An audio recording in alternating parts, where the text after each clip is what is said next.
la clase, ya la puse a grabar porque ayer tuve una clase y me olvidé de grabarla. Por eso prefiero ponerlo ya, aunque nos lleve estos minutos que no tienen mucho sentido, pero para quedarme tranquilo que ya lo estamos grabando. Una vez que terminamos la clase, la subo a YouTube y por Campus mando el link para aquellos que no pudieron estar en la clase y para los que quieran volver a escuchar algo en particular también. ¿Ok? Sí. Bueno. ¿Tienen alguna idea de cuántos están siendo el grupo, de cuántos seremos? Porque por Campus son una bocha, pero eso no significa demasiado, la verdad. Sí, no, la verdad que no sabría decir. Ok. Bueno. ¿Conocen otros compañeros de ustedes que iban a estar? Algunos que no pudieran. Nadie me mandó ningún mensaje, por eso pregunto. Hola. Hola. No, los que yo conozco, que sé que están. Pero bueno, Ok. no sé el resto. Si es por las materias históricas, somos varios que estamos en las otras historias, pero la Bueno, verdad, en concreto con esta materia no lo sé. Y la bueno. lógica sería que estuviéramos todos, porque son materias gemelas, ¿no? Historia argentina y mundial del siglo XIX. Sí, no necesariamente, porque también, digo, en general yo tengo muchos alumnos del turno tarde, también eso hace que en general mis clases sean un poco más concurridas, pero bueno, nada. Por las dudas aclaro, vamos viendo lo que dure la clase.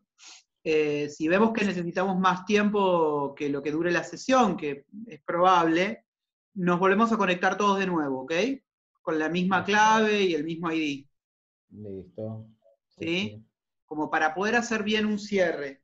En general trato de que las clases no duren mucho más allá de una hora, porque digamos, parece como ya bastante el sistema, las sesiones, es distinto, digamos, ¿no? A una clase Sí, sí, personal. sí. A mi juicio son bastante más desgastantes. Yo me desgasto más en esto que en las clases Sí, personales.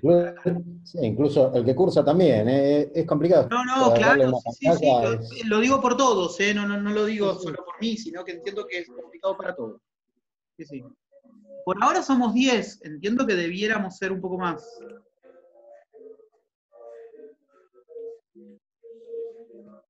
Vamos a esperar un par de minutos más y arrancamos, ¿sí? Sí, Sí, falta gente. Digamos, ¿pudieron ir leyendo la bibliografía? sí. Vi el Sí, video, el primer video que les mandé también. sí, ¿Se sí. entendió? Sí, muy claro. Sí. Bien.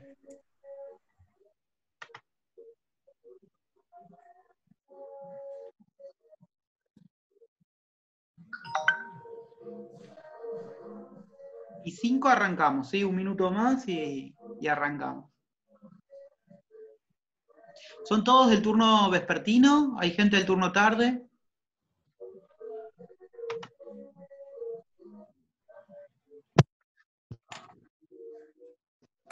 Vespertino. ¿Todos vespertino? O por lo menos sí. No sé, yo sé. Bueno. Sí, supongo que habrá sido todo un tema el pase de gente. Bueno, supuestamente tenía personas que eran del turno tarde, que se inscribieron en la materia. Siempre las tengo. Ahora entiendo que este es un año complicado. ¿Y el año pasado con quién cursaron Americana de segundo? ¿Con Bárbara? Con Bárbara Caletti. Sí, ¿Todos con Bárbara? Sí. con Bien. Caletis. Bárbara es turno vespertino también, ¿no? Sí. Sí. Bien. Bueno, digamos que la línea la línea de mi materia va un poco por el mismo sentido de Bárbara, digamos. En realidad tenemos casi la misma formación, por otro lado. Entonces, un poco la línea es la misma, digamos, ¿no? Pero, de cualquier manera, ustedes van a ver que la primera parte de la materia, la primera mitad de la materia, y quizás un poco más, va por esa línea, y luego hay un giro, pero que tiene que ver fundamentalmente con los periodos, digamos, ¿no? La segunda mitad del siglo XIX es muy distinto a la primera mitad, y eso implica la necesidad de un abordaje distinto también, ¿no? De otro, probablemente desde otro marco teórico. Para pensar especialmente el último tercio del siglo XIX, especialmente desde 1870 en adelante, y los cambios que se van produciendo a partir de la incorporación de América Latina al mercado internacional, digamos, ¿no? Una vez que los estados ya empiezan a constituirse como tales, digamos, ¿no? Bien. Bueno, arranquemos, ¿sí? ¿Parece? A ver, pero me parece a mí que es necesario plantear una suerte de pequeño repaso antes de arrancar. Mi intención hoy es ver el capítulo 4 de Rodríguez, pero concentrándonos en 3 casos, honestamente, digamos, ¿no? En el caso venezolano, yo creo que les había mandado en el mensaje, el caso venezolano, el caso de Quito y el caso de México, digamos, ¿no? Tiene un sentido, son 3 casos particulares con salidas totalmente distintas, como respuestas a la crisis imperial. Por ese motivo elijo esos 3 casos en particular, digamos, ¿no? Que después, a la hora de los parciales y de finales, obviamente se pivotea fundamentalmente sobre esos casos, que algunos que van a ver la semana que viene. Vamos a profundizar el caso mexicano y el caso venezolano, pero ya desde una mirada más conceptual que fáctica, digamos, ¿no? Ahora, si partimos, digamos, si tenemos que hacer una pequeña síntesis de dónde partimos a partir de 1810, tenemos que plantear qué escenario. Me gustaría que traten de participar un toque, por lo menos para ver dónde estamos parados, ¿sí? Así que si quieren activar sus micrófonos, va bien. Si quieren, en el momento que yo hable, si quieren ahí en ese momento desactivarlos, también va bien. ¿Cuál sería ese contexto previo a iniciado el año 1810? Bueno, primero que nada tendríamos que hablar de un mundo hispánico, unido, unificado.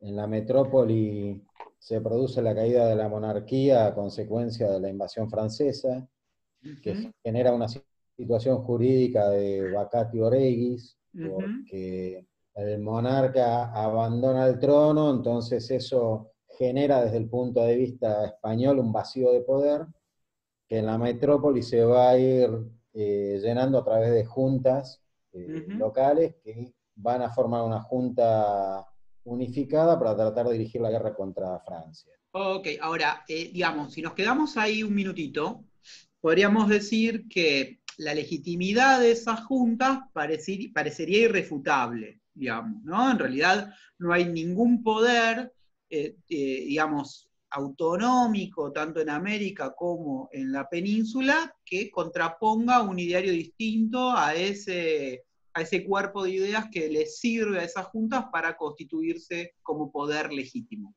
¿Se entiende lo que dije? Sí. ¿Sí? ¿Y están todos de acuerdo? Sí. Bien. ¿Y en qué consiste? ¿Cómo? No, que digo que sin embargo en América, a medida que llegan las noticias, no es tan sencillo, digamos, hay resquemores, no se sabe hasta qué punto... No, bueno, pero a ver,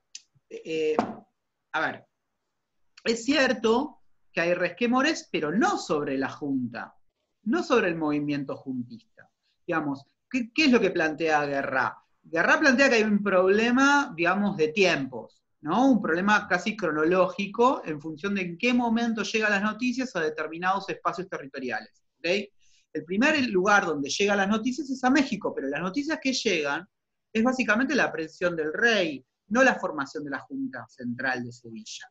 El tema es ese, que cuando se produce esta idea de vacancia del poder, un minutito, la primera reacción de los poderes coloniales locales mexicanos es la formación de una junta, casi digamos, de la misma manera que sucede en las diferentes localidades españolas. Digo, una vez que llega a toda América la noticia de que lo que se formó es una Junta Central de Sevilla a partir de la unificación de las juntas locales, eso es irrefutable. No hay ningún poder que lo refute, digamos, ¿no? En realidad, digamos, el tema es el momento en que llegan las noticias, ¿ok? Y recién en 1809, un poco como contrapeso al desarrollo, digamos, de la propia guerra en Europa, empiezan a surgir algunas manifestaciones de posibles juntas, especialmente en Chuquisaca y en Quito, en 1809, un poco como respuesta a la posibilidad de que el poder francés sea quien está controlando el poder real en España. ¿Me explico? ¿Sí? Ahora, en términos, ¿cómo decirlo? En términos de doctrina política, de ideario político que legitima un poder determinado, la lógica que utilizan, los argumentos que utilizan los movimientos juntistas en España son irrefutables, son aceptados como legítimos por parte de todas como decir, de todos los reinos, ¿sí? De todos los reinos. ¿Por qué estaría bien utilizar la lógica, la palabra reinos en este caso? ¿Por qué estaría bien utilizar la palabra reinos? Porque en la conformación del antiguo régimen se entendía que el monarca regía sobre una serie de, no sé si llamarlos estados, pero digamos... De reinos. Sí, de reinos particulares. Exacto. Exactamente. Digamos, la monarquía era considerada como una monarquía plural. Y en todo caso, lo que unificaba toda esa monarquía era la propia figura del rey. La desaparición del rey es lo que va a producir la fragmentación de esa monarquía, una especie, digamos, de movimiento que genera la dispersión de esa soberanía en alguna medida, digamos, ¿no? Y la lógica que es legitimada por todas las partes es la idea de la retroversión del poder a partir de un pacto de sujeción roto. ¿Sí? ¿Cómo era esto? ¿Cómo funcionaba el pacto de sujeción y la retroversión del poder? ¿Recuerdan? Sí, bueno, básicamente había dos ideas. Una idea tradicionalista, según la cual la nación le delegaba el poder al rey y estando vacante lo retenía hasta tanto el rey estuviese nuevamente en condiciones de ejercerlo. Pues exactamente. Sí, dale, Oscar. Y una postura más moderna que lo que decía es, no, el poder en realidad pertenece a la nación, se lo delega al monarca, y el monarca siempre es un delegado de la nación. Claro. Le tiene que rendir cuentas de alguna manera. Ahí me importa bastante que esto último que dijo Oscar se entienda bien.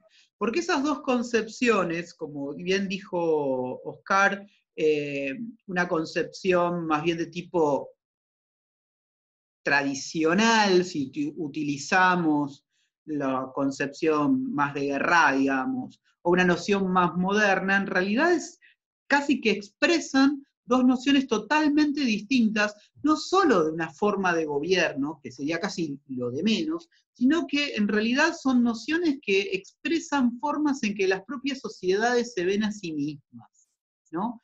¿Por qué? Si lo que prevalece es la idea de la nación española, y por lo tanto, digamos, de la nación española en tanto no monarquía plural, sino la existencia de un pueblo español, ahí lo que prevalece en realidad es una suerte de noción de constitución de una sociedad entablada a partir de relaciones entre iguales. ¿En qué consiste la igualdad? En que todos son ciudadanos.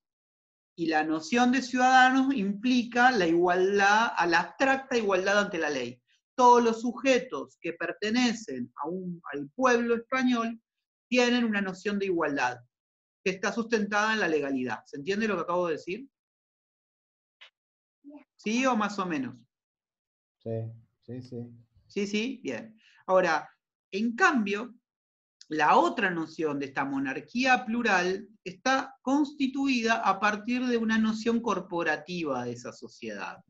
Y si es una noción corporativa, está mucho más arraigada en una sociedad estamental que en una sociedad de clases.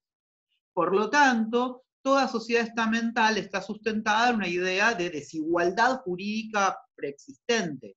¿Ok? En una sociedad que está constituida por corporaciones, todas esas corporaciones juegan diferentes roles en esa sociedad e implican una distinción jerárquica entre cada una de esas entre esas corporaciones. Y por otro lado, los individuos no son vistos en función de su capacidad personal, sino que está vista fundamentalmente en función de su, está vista fundamentalmente en la noción que implica su pertenencia a una corporación determinada. Digo, una corporación que puede llegar a ser nobiliaria, eclesiástica, militar, o la gran corporación central en América, que es la corporación de la ciudad, del ayuntamiento, del cabildo, de los vecinos de la ciudad. ¿Se entiende? ¿Sí? Ahí me pareció que alguien levantaba la mano porque quería hablar, ¿puede ser? ¿O no? No. Bien. Entonces, digo, eso implica un quiebre fundamental. Digamos, ¿qué es lo que prevalece? ¿La tradición o la modernidad? Digo, cuando Guerra plantea esta distinción, esta suerte de, digamos, de disputa entre la modernidad y la tradición, en el fondo está esto. Está la posibilidad de ver una sociedad construida por ciudadanos abstractamente iguales ante la ley, y por lo tanto esto da lugar a un sistema representativo y da lugar a la posibilidad de que los diputados de la nación representen al pueblo español, y la otra mirada, la mirada corporativa, implica una sociedad desigual y donde, por ejemplo, no existe el pueblo español, sino que existen los pueblos que pertenecen a la monarquía española. Por eso cuando se plantea la retroversión del poder, no es la retroversión del poder en el pueblo, es la retroversión del poder en los pueblos. Y esa es la noción que va a prevalecer en América, y digo esto, y lo vamos a retomar en otras clases más adelante, esta imposibilidad de distinguir entre la existencia de un pueblo asociado a una organización política y una organización territorial en términos nacionales modernos, va a llevar a la imposibilidad de la centralización del poder. ¿Sí? Marina, ¿vos querés decir algo? Ahí, Marina tiene como una manito, pero tiene el... Ahí me escucho. Ahora sí te escucho. Levantaba las manos, es verdad. No, estaba tocando porque una compañera estaba preguntando algo y no entendía cómo contestarle, pero ahí vi que le pusieron, así que... Ah, bueno, sí, a mí se me complica mucho. Dar la clase, contestar el chat, no es mucho para mí. Gracias que puedo hablar y contestar alguna pregunta oralmente, digamos, ¿sí? Igual miro. Quería ver si puedo contestar porque me pasó lo mismo, ella no puede escuchar. Ah, está diciendo. Claro, pero Por yo eso no puedo hacer nada sobre eso. No, está bien, está bien. No era para usted, pensé que le podía contestar. Está bien. No. Profe, sí. hoy todo digamos, hoy en día todo esto de los reinos se puede seguir viendo con la separación, con el intento de separación de Cataluña, con lo que fueron. No. No tiene. Porque. No. A ver, uno sí, a ver. Acá en algún punto el problema que se tiene historiográficamente para analizar estos elementos está un poco teñido por las historias nacionales que se dieron, especialmente desde fines del siglo XIX en adelante. Esas historias nacionales están sustentadas en el ideario de la nacionalidad y el nacionalismo. ¿Qué sería esto? Y sería, digamos, que nace un poco hacia mediados del siglo XIX y que está constituido bajo la idea de que las identidades nacionales representan una serie de elementos homogeneizantes de una población. Dentro de esos elementos homogeneizantes de una población, existe una historia compartida por parte de esa nación, de esos miembros de esa nación. Entonces, desde fines del siglo XIX, cuando se empieza a constituir la historia como disciplina científica, nace un poco al calor de las necesidades de los estados europeos de fundar una historia compartida que dé legitimidad a esos estados-nación que estaban constituyéndose en Europa desde el siglo XIX. Entonces aparece toda la idea de lo hispano, lo francés, y lo portugués, lo italiano, en momentos en donde, por ejemplo, países como Italia, como Alemania, que eran básicamente mosaicos de reinos, se unifican bajo un mismo Estado. Entonces hay que construir una historia previa, preexistente, que dé lugar a la posibilidad de encontrar una identidad española, italiana, alemana. Entonces digo, los alemanes buscaban en los pueblos germánicos que invadían Roma. Los franceses buscaban su origen en los galos luchando con los romanos. Y acá en América Latina se hace una cosa parecida, entonces Mitre, en la historia fundacional de la Argentina, busca la argentinidad en el combate por las invasiones inglesas, por ejemplo. O los peruanos buscan la peruanidad en el imperio incaico. ¿Sí? Entonces, eso lo que demuestra que en realidad el ideario del nacionalista y la tendencia a la nacionalidad como elemento cultural homogeneizante no es otra cosa que una actividad artificial realizada por los estados con intereses particulares que tienen que ver con el propio desarrollo del capitalismo, la necesidad de implantar mercados nacionales, etcétera, etcétera. Ahora, en lugares como España, en donde se impuso determinada norma de lo hispano a partir en realidad de lo que es castellano, digamos, ahí se ve claramente como el triunfo de la corona de Castilla impone, por ejemplo, la utilización de un solo idioma. Eso tiene resistencia, y esas resistencias son resistencias nacionalistas vascas, nacionalistas catalanas, andaluzas, y que se expresan de diferentes maneras, y que tiene que ver fundamentalmente con un proceso muy conflictivo en donde el centro se impuso a las periferias, ¿no? Las élites centrales en términos políticos, económicos, se impusieron. Si ustedes ven, cuando habrán visto en Historia Mundial de Segundo, podrán saber, por ejemplo, que el idioma francés en realidad es un idioma del centro de Francia, en la zona de París, que se termina imponiendo sobre el resto del territorio como parte del desarrollo de la constitución del Estado francés, en tanto Estado-nación, y la imposición de determinados parámetros culturales, idiomáticos, históricos, digamos, que va desde el folclore francés, por ejemplo. ¿Se entiende lo que dije? ¿Sí? Digo, Sí. este nacionalismo catalán o vasco va mucho más a un proceso posterior que a esta época. Ok, ¿Sí? está bien. Bien. ¿Dónde me había quedado? Bueno, ¿dónde me había quedado, gente? Alguien que me pegue el cachetazo y me ponga en autos. Sí, Lo último, las dos posturas Modernidad y tradición. originarias. Ok, perfecto. Nosotros vamos a ver, bueno, les aviso, faltan 10 minutos para que termine la sesión. Cuando falten unos segundos, cerramos y volvemos a entrar todos de nuevo, ¿ok? Como, digamos, nosotros vamos a ver todo el tiempo que la tensión está dada entre, digamos, una tendencia hacia la modernidad, hacia la implementación y la implantación de patrones modernos sociales a partir del ideario liberal, por ejemplo, ¿no? La instauración de un sistema representativo, los intentos por terminar determinados elementos de jerarquías sociales asociados al lugar de origen de cada individuo, todos esos elementos de modernidad, digamos, juegan un rol, especialmente en España, con las cortes, como aparece en el texto de Guerra, pero que también aparecen en América con algunos clivajes más modernos por parte de algunas de las facciones políticas. Eso obviamente que es importante, pero el tema es que al mismo tiempo tenemos que pensar si ese clivaje moderno es representativo de cómo la propia sociedad americana se ve a sí mismo en un determinado momento histórico en particular.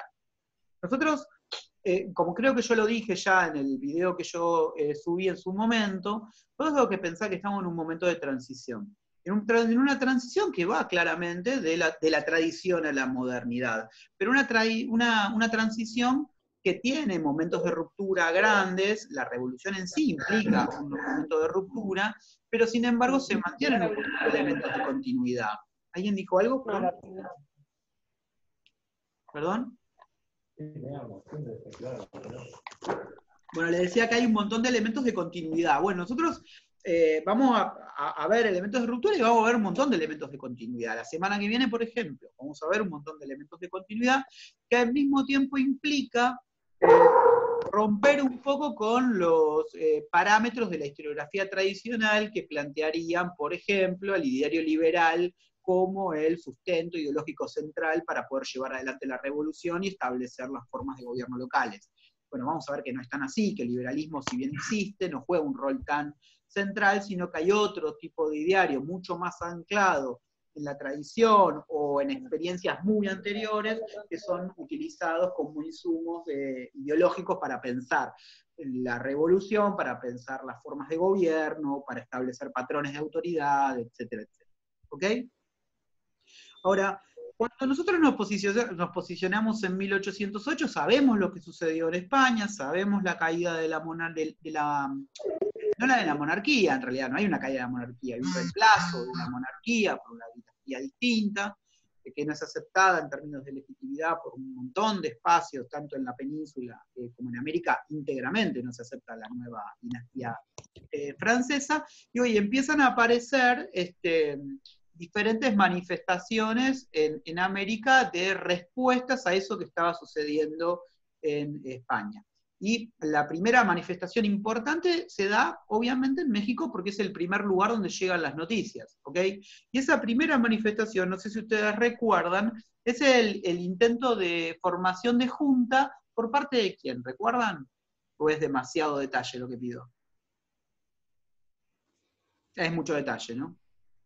El que intenta formar junta en la Ciudad de México es el virrey Iturrigaray.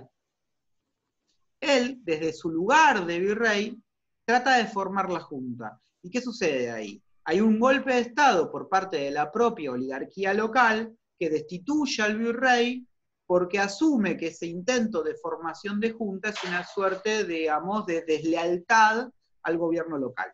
¿Por qué planteo esto? Porque me parece que es fundamental que ustedes tengan en cuenta que, digamos, todos los acontecimientos que vienen sucediendo en España empiezan a abrir, digamos, empiezan a manifestar una serie de disputas que ya existían previamente en las ciudades coloniales americanas, ¿sí? ¿Y cuándo creen ustedes que empiezan a verificarse, a expresarse los conflictos y entre quiénes en América?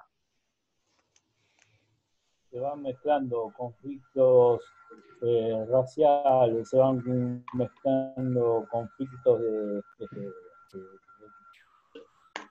tratos también, ¿no? Dentro de las élites mismos se dividen, es como un mosaico, ¿no? De cada ciudad va a tener un conflicto distinto, a veces las causas son las mismas, pero con distintos matices. Algunas ciudades se van a enfrentar a las capitales que van a querer imponer, digamos, su mandato, con el mismo argumento ¿no? de perversión del poder, ¿no? Bien. ¿Sabes qué? No sé quién está hablando, perdón, porque no lo encuentro por acá. ¿Quién es el que hablaba? Jorge. Jorge. A ver, mucho, todo lo que dijiste está bien, pero hay que distinguir la naturaleza de los conflictos, digamos, ¿no? Porque mencionaste, por ejemplo, conflictos étnicos que son preexistentes, ¿no? Conflictos étnicos que son preexistentes, quiero decir que en realidad, si uno ve, por ejemplo, rebeliones indígenas o de esclavos en diferentes espacios del espacio colonial, existían hace mucho tiempo. Lo que cambia son los escenarios, y esos escenarios también marcan posibilidades de alianza y de clivajes distintos en cada uno de los momentos, ¿ok? Digo, eso va por un lado. Por el otro lado, lo que yo quiero, digamos, plantear, que es algo que mucho en los textos no aparece, pero es necesario rescatar, es que el siglo XVIII es fundamental para entender los conflictos, porque es el momento de cambio de la dinastía en España, de la llegada de los Borbones a la corona española, y el inicio de los intentos modernizadores y centralizadores de la corona española en América.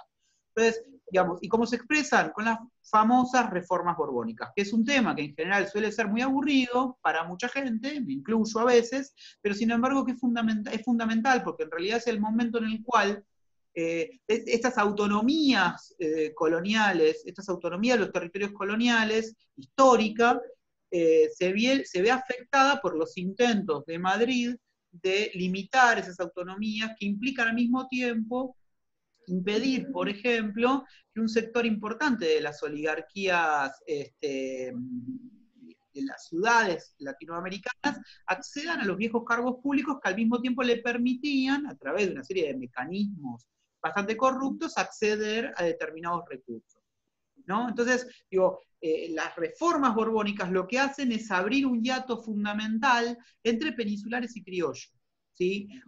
Un hiato, pero, quiero decir, se produce ahí un quiebre entre las necesidades de los criollos y las oligarquías criollas, y ahí las nuevas autoridades coloniales, los nuevos sectores peninsulares que acceden a cargos públicos, evitando que el mantenimiento del status quo, digamos. ¿Se entiende lo que digo?